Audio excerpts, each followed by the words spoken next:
Hey y'all, Keith Collins, mortgage lender here in Nashville, super passionate about helping people finance real estate smart, and today we're going to talk about manufactured housing. So there's actually some misconceptions here on manufactured housing, modular housing, and mobile homes. So I wanted to dispel all that, kind of explain what it all is, and then dive into the opportunities that I see in the market today for manufactured housing. So manufactured homes, often referred to as mobile homes or trailers, technically aren't the same thing. HUD, Housing Urban Development, actually in 1976, completely redefined what is a mobile home and what is a manufactured home. They basically increased the standards for construction, and since that date, anything built after 1976 is considered a manufactured home. Anything built before that date is actually considered a mobile home. So in manufactured housing, the manufactured home actually is built in a factory. It comes to the property on a trailer, and then it's permanently affixed to the foundation to become real property and a manufactured home. Now, if it's not permanently affixed to the property, it can be in a mobile home community or mobile home park. You see these a lot where someone is actually renting the space. It's actually not residential real estate, it's personal property. To be residential real estate, it's got to be permanently affixed to the foundation and you need to own the dirt. So a manufactured home can actually be in a mobile home park, but it's completely different financing and it looks completely different. The third terminology, just so that we're all clear, is a modular home. Now, a modular home is once again built in a factory, but it's built in sections and then permanently affixed to the foundation, built on site. And typically these homes resemble a stick-built property. So, to the untrained eye, if you're actually standing back and looking at the home, you can't really tell the difference between a modular home and a stick-built home, like a Beazer home that's being built. You can definitely tell the difference between a mobile home and a manufactured home.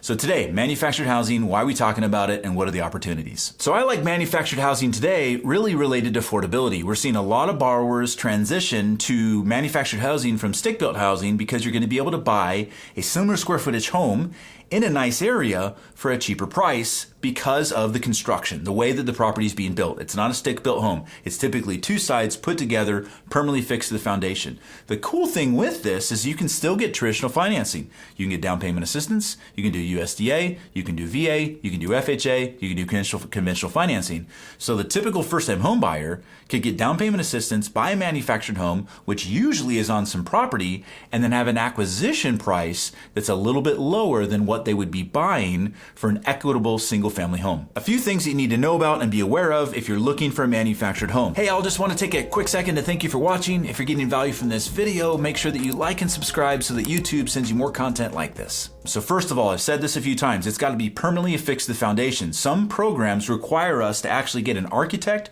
or a structural engineer out to verify that it's been permanently affixed to the foundation. Some allow the appraiser to do that, but that needs to happen. So typically on a manufactured home, there's going to be, we call them skirts, and it's kind of the siding that's around the bottom. You'll lift that up, get a look under, and if it's permanently fixed, bolted down to the foundation, you're going to be good. The second thing that you need to look for is, again, this is a manufactured home. So it's built in a factory and there's structural issues that we need to be worried about. What we see often is decks and overhangs are actually attached to the unit.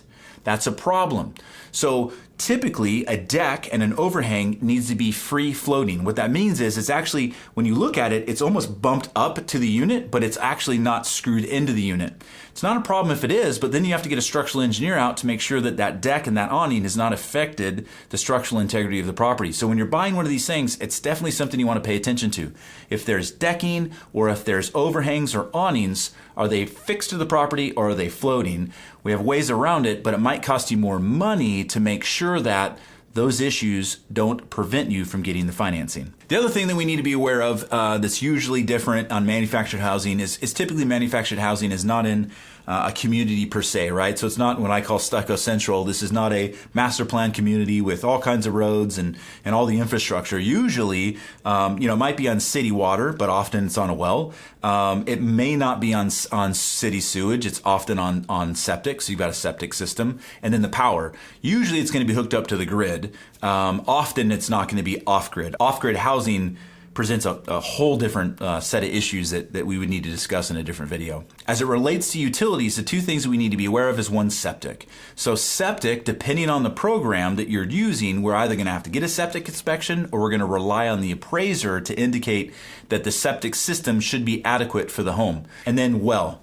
Really, on the well, again, the appraiser just needs to indicate that it's adequate for the area and for the home, except on VA. On a VA transaction, if we have a well, we have to do a water potability test at the faucet to make sure that the water is actually potable. And the only people that can transport that water is the person that's actually facilitating the test. So as it relates to manufactured housing, those are really the three things we need to pay attention to: is there decking or awnings that are attached? And then we need to look at the septic system as well as the well if it has it. So financing. Financing is similar. As I've stated before, you can do a conventional home loan, which is a 30-year fixed or a 15-year fixed. You can do FHA financing, USDA financing, and VA financing, and we can even do down payment assistance. Now, some lenders are going to have different requirements for a manufactured home than they are going to for a regular stick-built property or even a modular. So just be aware of that. If you're qualified with a lender and you've been looking at stick-built homes and all of a sudden you're transitioning to a manufactured property, you want to make sure you let your lender know to ensure that they actually can finance it and that you're still going to qualify for it.